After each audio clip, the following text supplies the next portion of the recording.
Hello, everybody. Hello, and welcome to a live stream that I haven't done in a while. Leadership skills for managers. Welcome. This is something totally new that I've tried a couple times over the years, and I love talking about this stuff. So welcome. This is an interactive live stream, and I am Bill, the company's expert. Thank you for joining me today. Usually I'm talking about job search and stuff like that, but today we're talking about something a little bit different: leadership and management skills. I've been a former CEO, I've had a corporate career, and I'm a management consultant, so I love talking about this stuff. Don't really get a chance to do it so often on this channel, but that's okay. I'm trying to change all that. So for a start, if you can see my face in this beautiful white on white thing that I've got going, you should be able to see a chat box somewhere nearby. And if you are a subscriber to my channel, for any amount of time, you should be able to get in the chat and ask me some questions. We can discuss leadership skills for managers. And I imagine this is mainly for people who are wanting to climb the corporate ladder, move into management, if that's not where you are right now. What skills do you have to learn? What activities do you do? What things do you need to know? That kind of stuff. And we can talk about all that. This is actually a pretty unstructured thing. It's a bit of an experiment. So get in the chat and let me know what your deal is. We're going to start off today by answering a question. What does a CEO do? I figured that would be a starting point. I don't know if anyone will be interested in this, but hopefully you are. And there we go. Hey, we've already got some people here, and we've already got a comment from Christos, if I'm saying there. I apologize. I always say everybody's name wrong. It says, greetings from Greece. Right on. Well, thank you for being here, Christos. That's awesome. Just the public service announcement, just a shout out to all my YouTube channel members. You guys are awesome. Thank you for being a part of this, and membership has its privileges. So yes, let's get into this. So what does a CEO do? The reason why I picked this topic is because of all the jobs that one can have, or that certainly I've had over the years, the one that could vary the most is the CEO role. What you end up doing can vary considerably, more so than any other job I've ever had, which is what I find interesting about it. So you see in the news, in the business news, different CEOs are doing different things, and I always kind of marvel at the fact that they're doing stuff that I never had to do. So I want to touch on that. Try my surname. Okay, hey, that's a challenge. I can take that. Let's see. Here is the correct pronunciation of it. Papagiannopoulos. Papagiannopoulos. It rolls off the tongue, right? And if you don't pronounce it like that, you should. Okay? That's my word to everyone today. So say it a few times to yourself every morning when you wake up, and it'll take care of itself. Thank you for being here. If you have a question, Christos, let me know. Let me know why you're here. I'm interested to know why people are tuning in, what you're hoping to learn or get out of it. Or maybe it's like a sort of the same reason you go to the zoo, just to like look at the animal in the cage and kind of, poke a stick at it, poke it with a stick or something, just to see. I do a live stream on entrepreneurship where we talk about starting companies, and that's kind of, in a way, closely related to this, because what you do when you lead a company is going to be very similar to what you do to start it and to grow it. The fundamental stuff that you have to concern yourself with don't change, and you have ultimate responsibility. But there are many different industries. There are many different types of company, many different types of business operations. And as a result, the CEO role varies to the point where it's unrecognizable, in different situations. So there you go. RDJ is here. RDJ says, I watch your 6-year-old videos and it really helps me to prepare an interview. Well, thank you. I appreciate that. Yeah, I'd like to do more of those, and I'm taking steps to sort of do more of those the way I used to do them 6 years ago. So hopefully there'll be more. Sarthak says, I simply love to watch you talk. Wow, that's high praise. Well, thank you very much, Sarthak. That's kind of hard to believe, but I certainly appreciate it. And if you would like me to talk about a certain thing, please let me know. Christos, how easy is it to move from a doer role to corporate?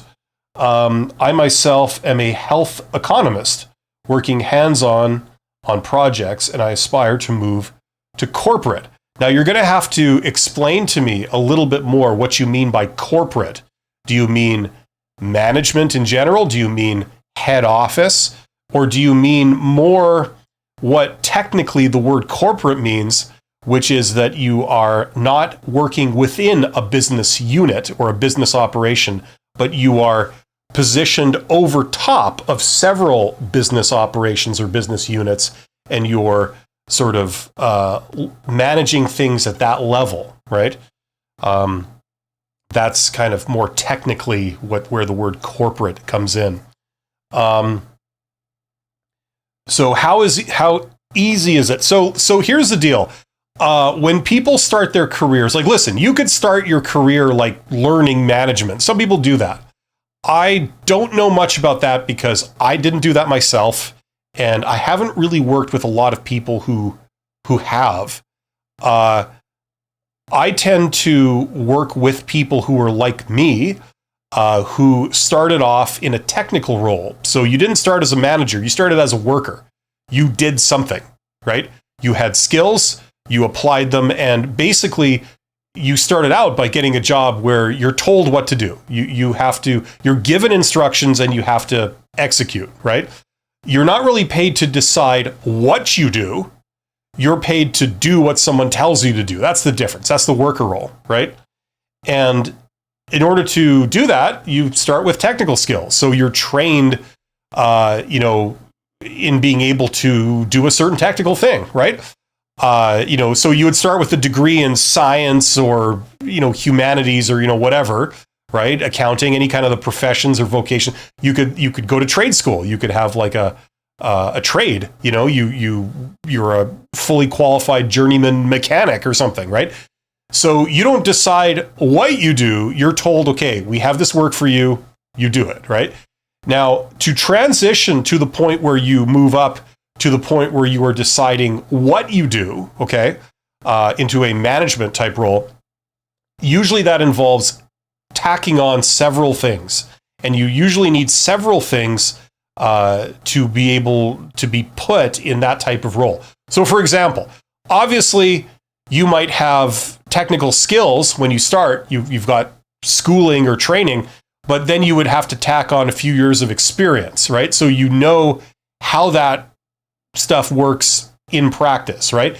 Then you're going to be deciding what needs to be done. So the next level up would be like a supervisor type role. You're supervising other employees that did the same technical tasks as you did, right?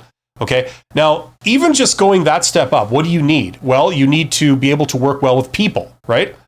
And as we all know, hopefully, if you're trained in like what I mentioned earlier, like you're a journeyman mechanic or something, knowing how to do the types of work that mechanics do, that doesn't necessarily mean you're good at interfacing with other people, right? You know what I mean? So you've got to tack on like a knowledge of people, how you communicate with people, how you motivate people, how you can get people to work together, right? How you can persuade people to see things your way, right? All of those are necessary in order to be an effective supervisor, right? So you already have to tack on, how to deal with people. Now, if you're supervising people that have 25 years experience being a mechanic, but you yourself have 2 weeks experience being a mechanic, it's going to be hard to have any credibility, right? So that's why usually you have to tack on some kind of experience that makes you an authority, makes other people want to listen to your advice or follow your lead, right? So it's about tacking things on. And the further you go up, the more things you have to tack on to your technical skills. That's the idea.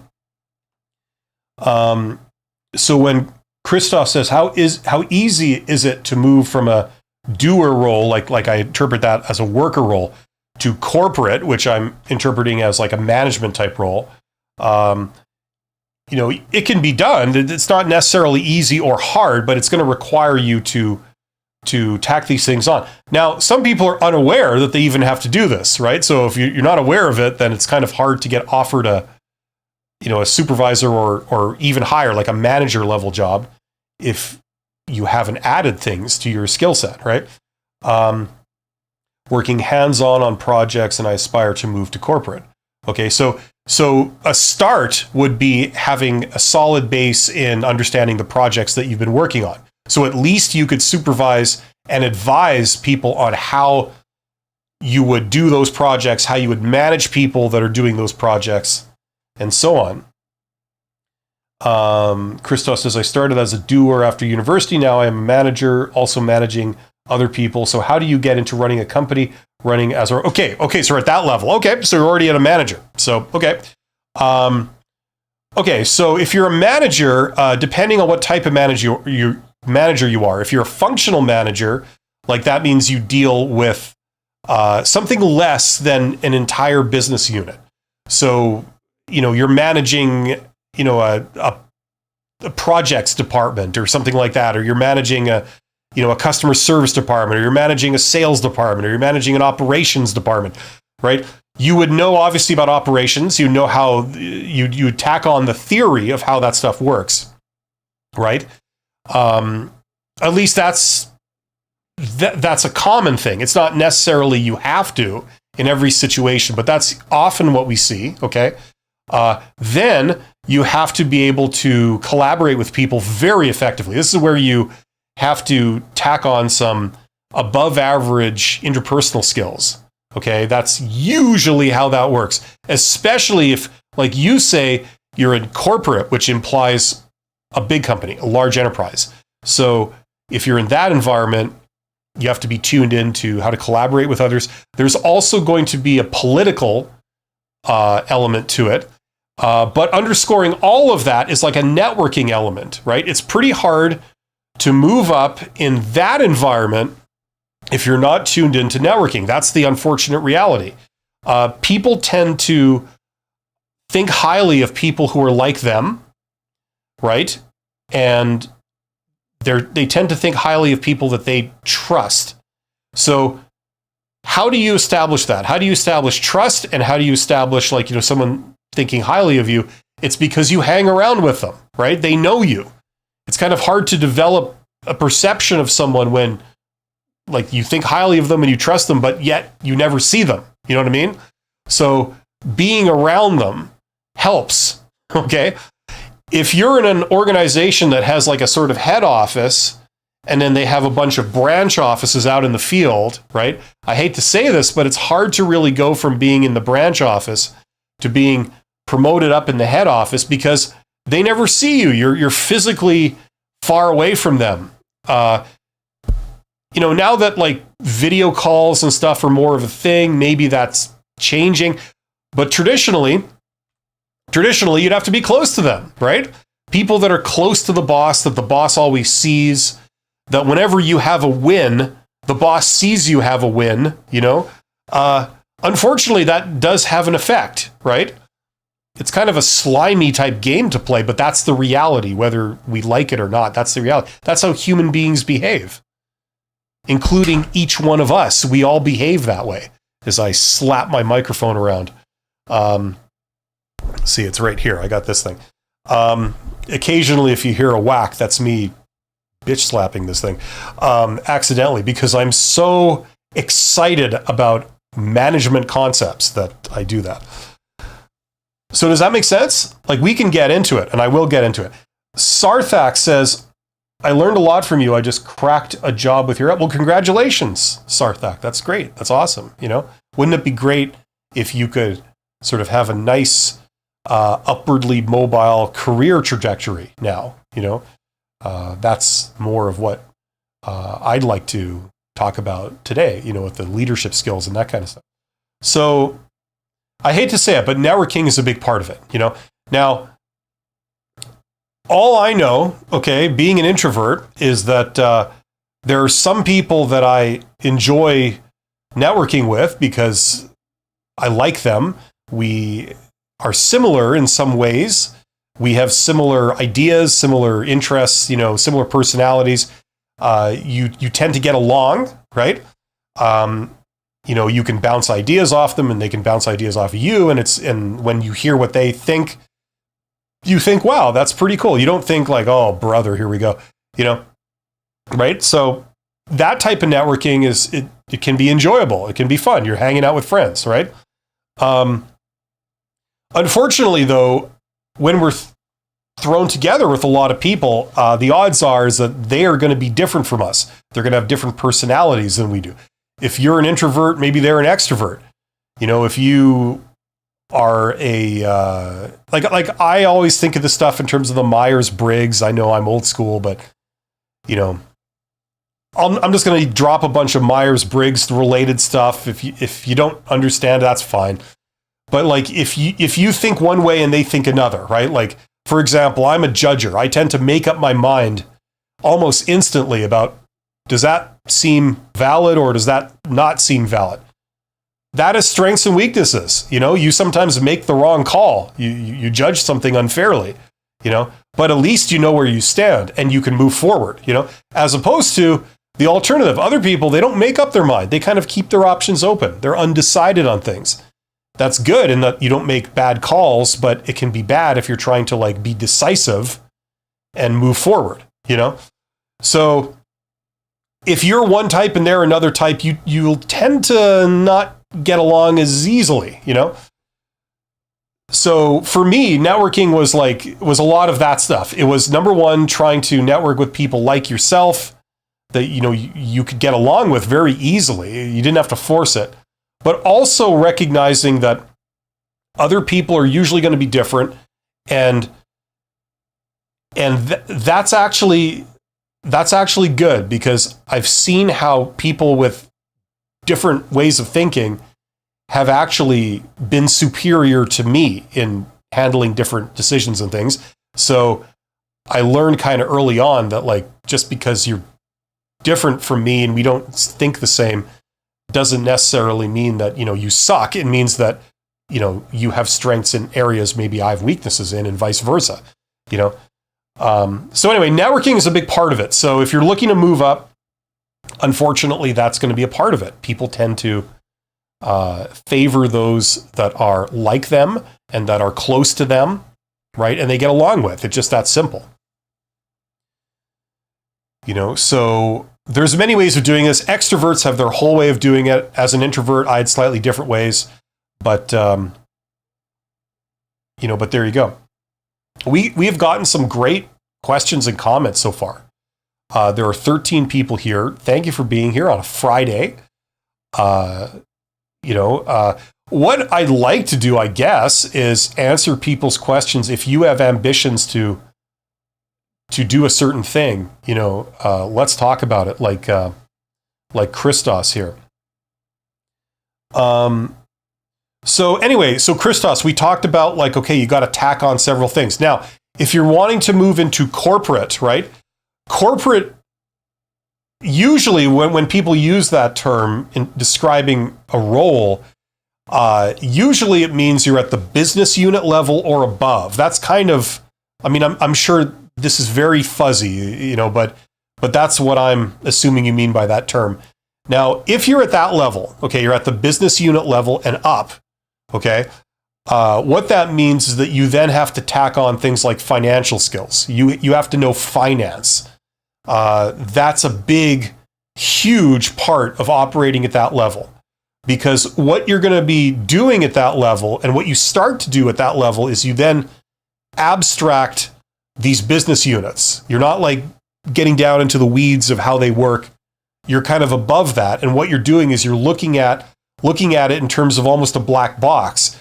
The way a bank manager looks at a portfolio of investments, right? They say, we've got 50 shares in this company. We got we've these bonds, and we've got, these options, and, whatever's in your portfolio. Now, if you have 50 shares in, I don't know, some company, you're not going to like go down and learn everything about the company. Oh, who runs this department and what products are they making this year? Or, you're really not doing that. You're just saying like, okay, I'm buying 50 shares. I'm selling them here. I'm buying them here. I'm holding on to them. They're hedged against this, stuff like that, right? Like you're not getting down into the weeds of that. You're abstracting that company as like a black box, So that's kind of how they look at things at a corporate level. Like if you're at the business unit level and up, that's how you look at everything. And finance is basically the field of study where you do that, right?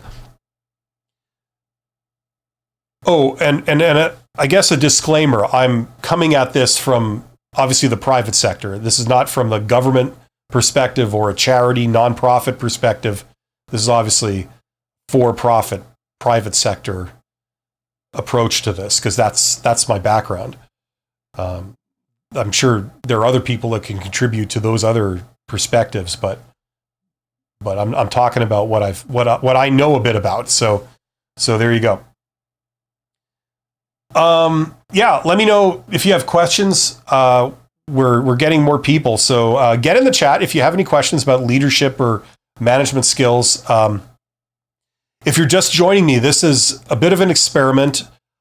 I talked about this stuff a few years ago. I'd like to do more of it, but traditionally there's been less demand for talking about this stuff than there has been for like how to get a job and stuff like that. So that's why I always talk about how to get a job.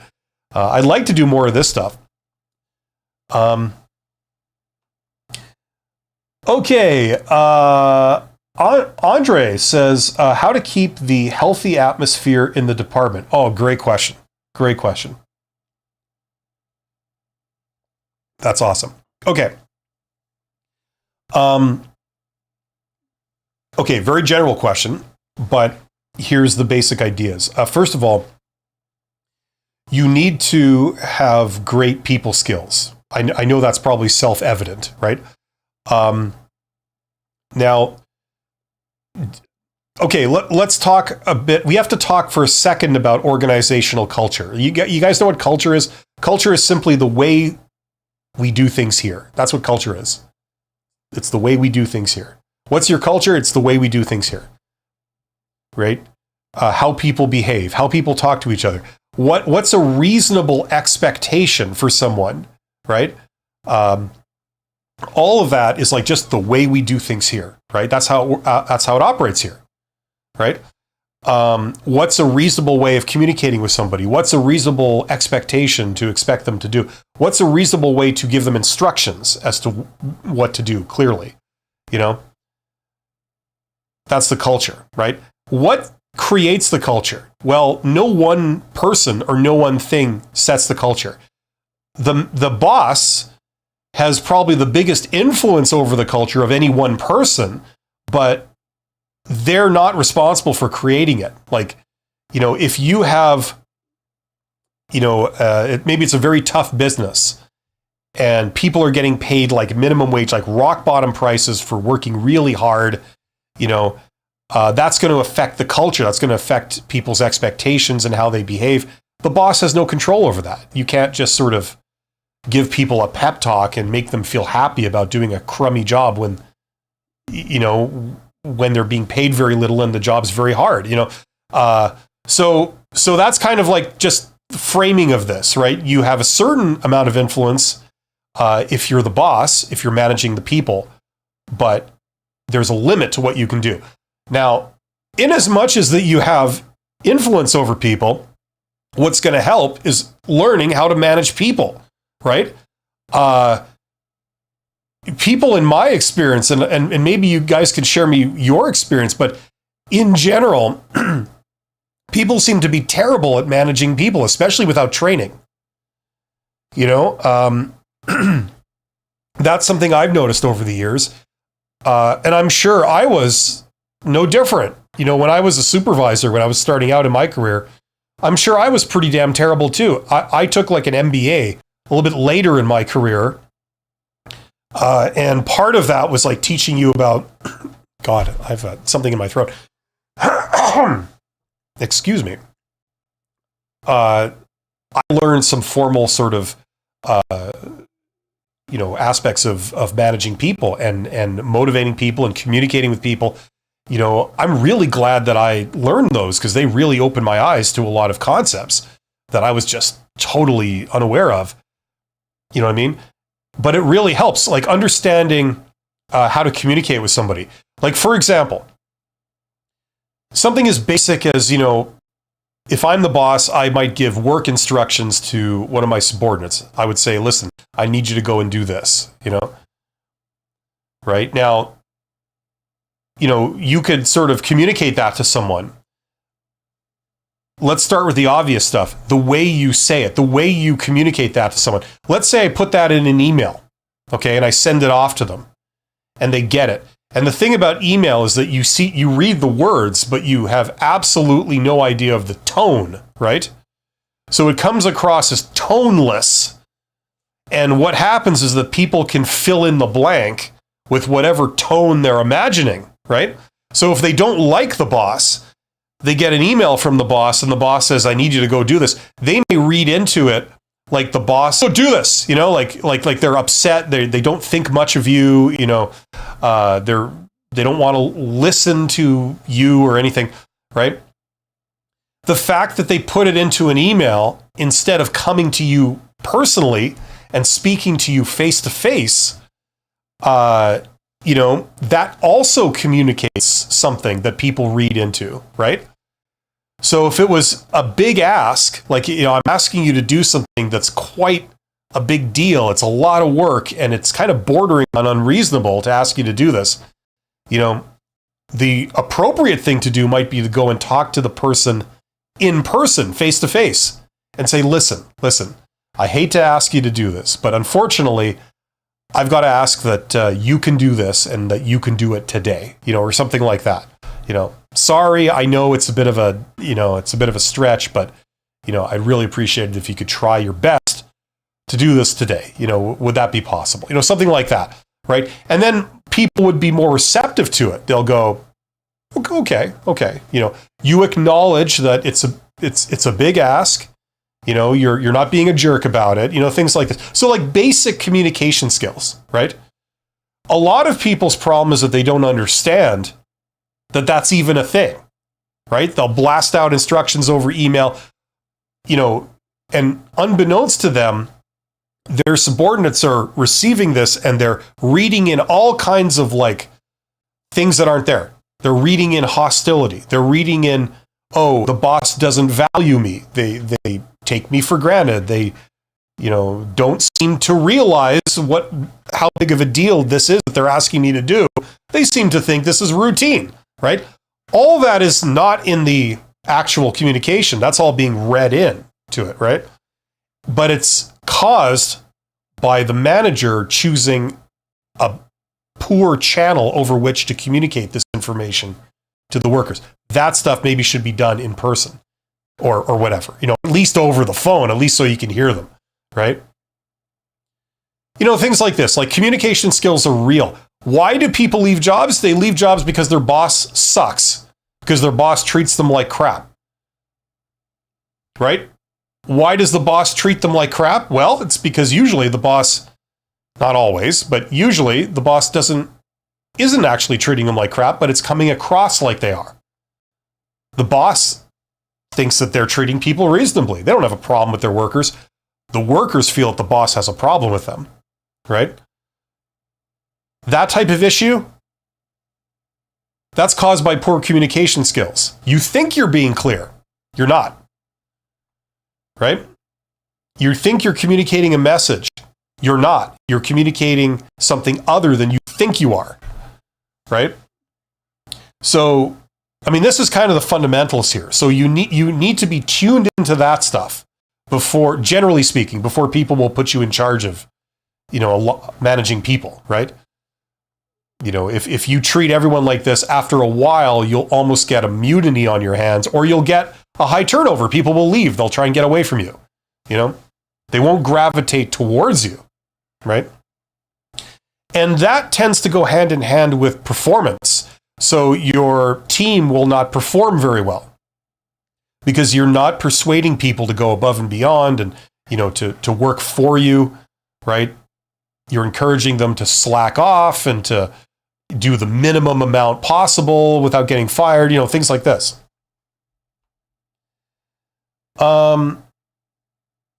Make him, if I'm saying that right, I'm sure I'm not, I apologize, says, hey, I'm working as a project manager.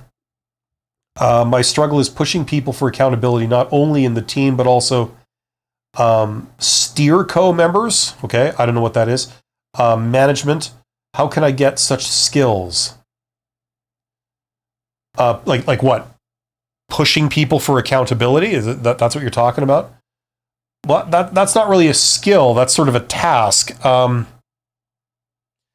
if you're trying to be effective at sort of persuading people, that's definitely a thing you can build up, right?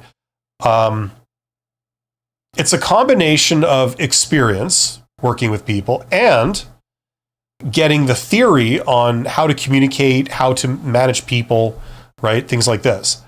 Now, if you were to learn this stuff in school, okay, there's two big areas. Like one is communication skills. The other one is organizational behavior. Organizational behavior is really like the key to understanding how people behave in an organization, in a company, right?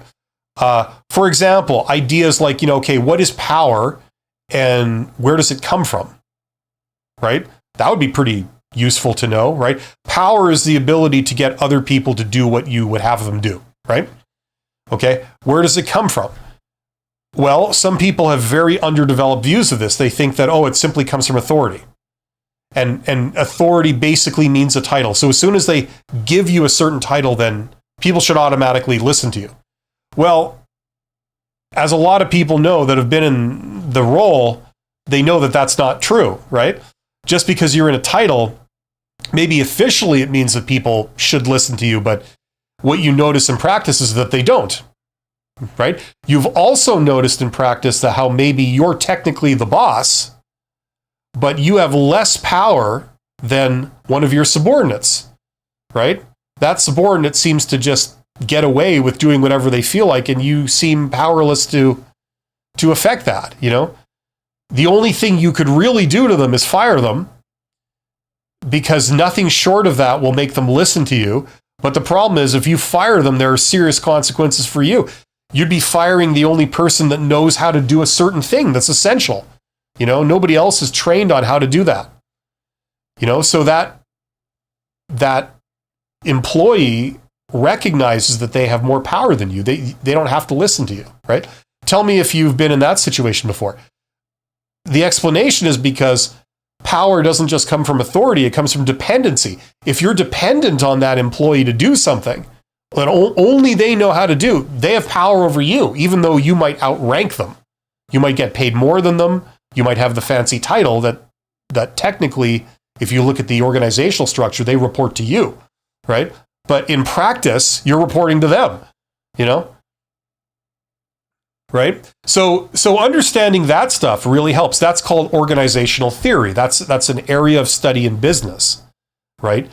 It's a really fascinating topic, actually. I would encourage everyone here to learn a bit of that if you're interested. That explains so much of human behavior and how you work with people and how everything works together, right?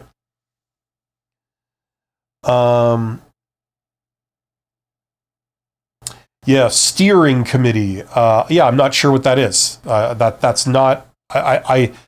It seems like you think that's a standard industry term. It's not. That might be an industry standard term in your industry or your region, but it's certainly not where I am. So if you could explain that, I would appreciate that. Yes, made them accountable.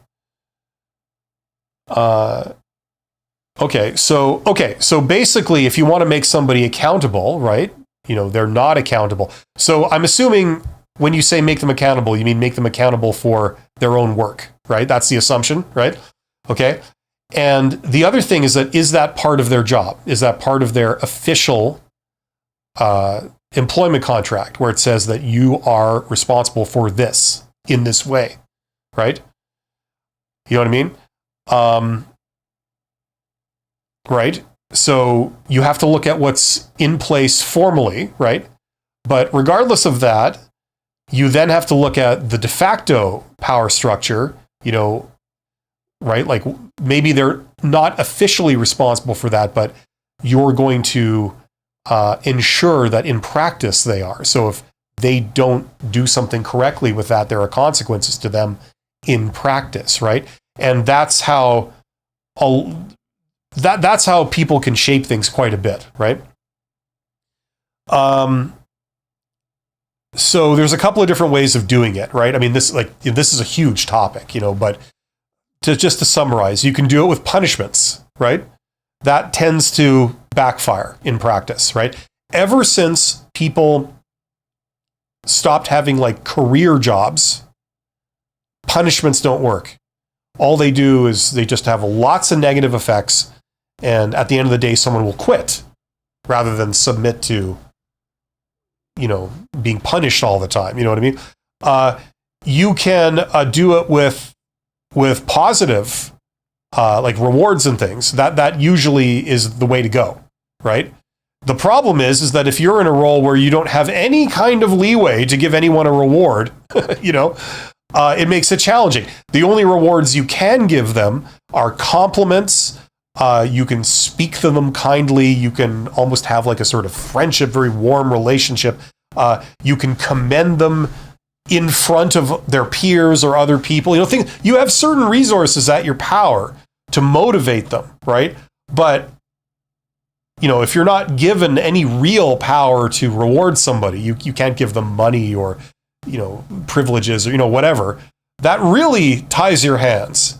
So that's the thing. Sometimes a lot of managers don't have any real power to manage people. They can't reward people. It's all like prestige things and sort of, I don't know how you describe that stuff. Just fluff, basically.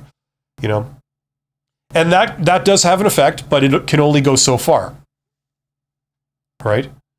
So learning about this stuff is the way to do that, to understand what you can bring in your specific situation that will motivate people or hold them accountable, as you say. Make him some tips on reading on organizational theory. Well, look, okay, here we go. Okay, I've got a course, an MBA course, and it basically teaches you everything in an MBA program.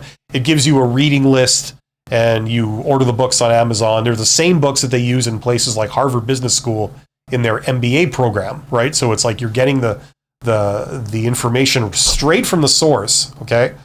And obviously I'm going to point you in the direction of that, but any textbook on organizational theory, I would err on pointing people towards a textbook rather than some coffee table book that like somebody wrote and you really don't know what's in it, if it's even correct, right? So that's how I would approach this. If you want to learn organizational theory, one way to do it, if you don't really take book recommendations from someone like me that you've never met, go to the local university, wherever you are in the world, okay, whatever, if you're at a city and the city has a university that teaches business, let's say, okay, go on the website for that university, your local university, go to the business school, go take a look at their business program, right? So if you were to take an MBA or a bachelor's of business, whatever, look at the courses in that program. Usually you can see that publicly, okay? Here's all the courses you got to take, right? And sometimes they'll give you details. They'll say, here's the professor, and here's like the, whatever you call it, like the course description, where it says, this is the textbook. A lot of times they publish this so that their own students can go and then buy the textbook so they're prepared to take the course, right? Well, you can see what textbook they're using. So you look at the organizational behavior course or the organizational theory course, same thing, different terms, and look at what textbook they're using. You go out and see if you can find that book. Usually it's on Amazon, and it's probably like a lot of money, but if you buy like an edition that's 1 or 2 editions old, if they're using the 7th edition and the 5th edition is available, it's probably selling for like $5. go and order that and just like, skim through it. Read the parts that are interesting to you. And, like, for example, like, where does power come from? How can I have power? What are the sources of power? Oh, authority. Okay. Oh, dependency. People need me. What are the different types of dependency? Oh, access to friendships, access to equipment, access to skills, access to, other things, right? Like, this may be useful for you in your situation. So for $10, whatever a book might cost, and a couple hours of your time, you can maybe learn a lot of key things here that will help you in your job, right? Okay, Majim, no problem. Steering committee is a common term in project management. Every project has this temporary board to steer the project, and I, as a project manager, report to the steering committee. Okay, yeah, I've never heard of that. Like I was a project lead. I was the projects guy for a company for a couple of years. We didn't use that term. That's not standard the world over. I can tell you that. On the reward, it is true. I can't reward them, but I can talk to their boss. I can give recognition. Yeah, exactly. You got to understand what, resources are available to you, right? Like, for example, one thing I did in a company where I was a bit higher up is I had the ability to give employees monetize rewards. So what I would do is I would occasionally, I didn't do this all the time, but I would occasionally go to an employee and say, like, look, if you can do this by the end of the week, I'll give you $100 bonus, kind of thing. And it's amazing because, that employee might be making six figures. A lot of them were. They're making a lot of money for what they did. But a lot of times they weren't like super, super enthusiastic and motivated all the time. So they'd kind of, they'd do their work, but they wouldn't kind of go beyond what they had decided is kind of a reasonable amount, right? But when there was like something that I really wanted them to push for, I said, like, look, we need to do this like this week or whatever, and I do that. I give them like, just like $100, and like, that's nothing compared to the amount of money this person is making. But like, the effect that had was astounding. All of a sudden, these people would like leap into action. And they would work about 3 times faster or like maintaining the quality and the safety and all that. They would work 3 times harder to like get this thing done by the end of the week. And they would do it, And all it took was just that little, performance bonus, like just at the end of the week, kind of almost an informal thing, and things like that. Now, if you're like a general manager and stuff, it may be within your, your ability to do this, right? You got to really watch what you're doing. I'm not necessarily saying that that's the way to go, because that has a flip side that's very negative, and that is that people then start expecting it, so, what I'm saying? But the point is, you can do stuff like this, right? If you're way down and you're like a manager, but yet you have no power or discretion to really do things your way, it kind of makes it hard to get great results.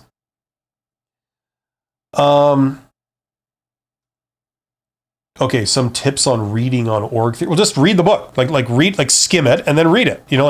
Like skim it. So if it's a textbook, the great thing about a lot of textbooks is that, like if you've ever taken some of you guys might know if you've taken one of my courses, like you read the book and it's like a university textbook. You've got like text, you've got pictures, you've got a margin that pulls out key definitions and concepts and things. And, so as you skim, you get an idea of like what topics they're covering, right? And if you're doing this purely for fun, like for your own enrichment, you can skim things. And if you're not interested, you're not interested. But every once in a while, you see them like talking about something that like, ooh, like that's interesting to me. That is something I could use. So you read that section. You know what I mean? That's how I'd recommend reading it. Skim it, get an overview of the types of things that are in this field of study, and then go deep on things that are of interest to you. Like, I know that's self-evident, but that's how I would physically read the book. make him says, no problem. Steering. Okay, we did that.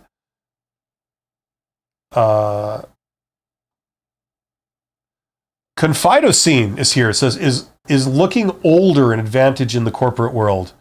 Listen, this isn't like a formal thing. I don't think like this, but I'm going to say it to answer your question. It's almost like there's two worlds, okay? One world is like perceptions, you know?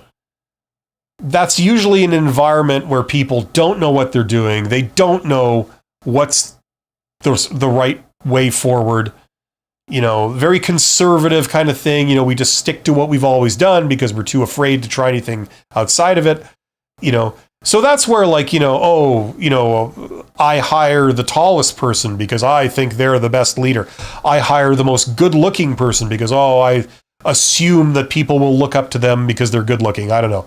Like that's the world of all that silliness, you know? And then there's the real world where the only thing that matters is what you can do. So if you have a track record of like, every single project someone has given you, you've succeeded beyond their wildest dreams. You've made it 3 times more productive. You've made it like way more profitable than they had expected it ever could be, and every person that's worked with you thinks you're wonderful.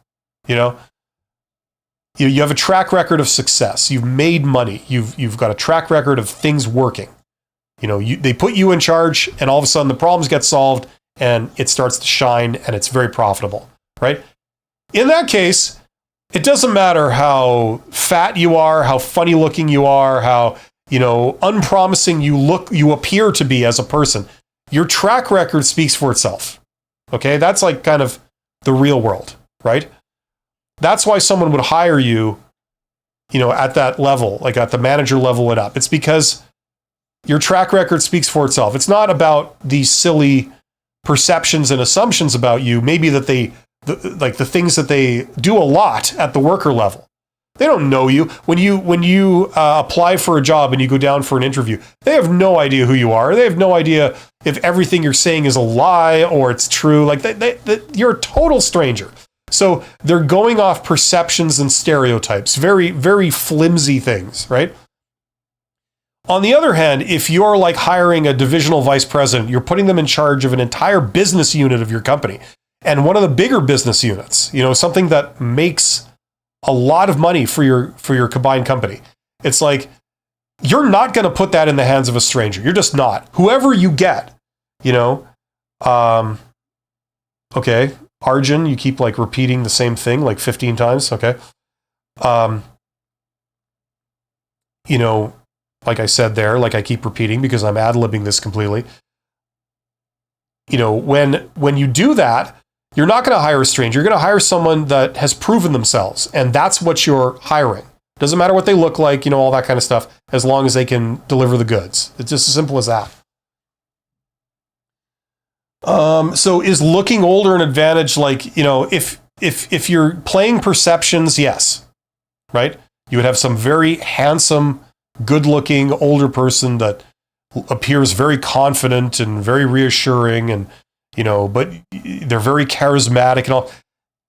Yeah, if you want to play on perceptions, but the reality is that for things that matter, you don't choose people like that. You choose people based on what they've done, the results they've delivered. It's just that simple. It's like a very conservative approach to this kind of thing.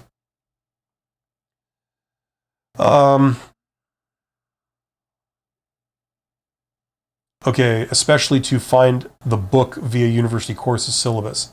By the way, greetings from Prague. Oh, right on. Well, thank you, Legion. So Prague, you see, I still remember when it was Czechoslovakia, right? And Prague was the capital, right? But it's now, you see, like that's what I was taught when I was a kid. So that's what sticks in my mind. Now it's the Czech Republic and it's Slovakia, right? So Slovakia is Bratislava, right? If I got that right. And Prague is the Czech Republic, capital of the Czech Republic. So you can tell me if I'm out to lunch on that, but that's, I it's burned in my mind when I used to learn this stuff as a kid. So like Yugoslavia, I'm still thinking about, like, almost in the back of my mind, Yugoslavia is still a country, stuff like that.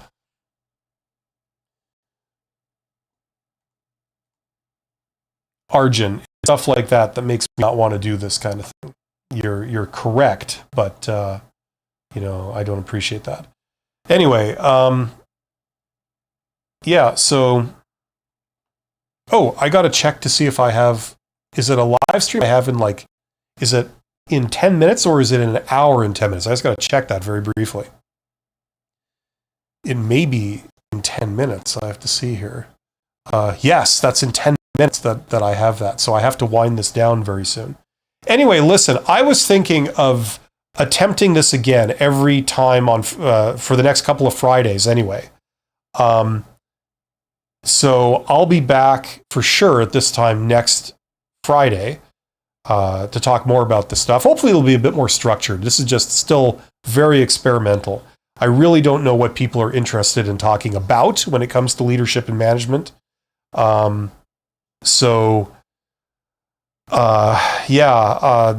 me know if you would like me to cover certain things, like how to do this, or how can my career take this path or that path, or whatever you're interested in.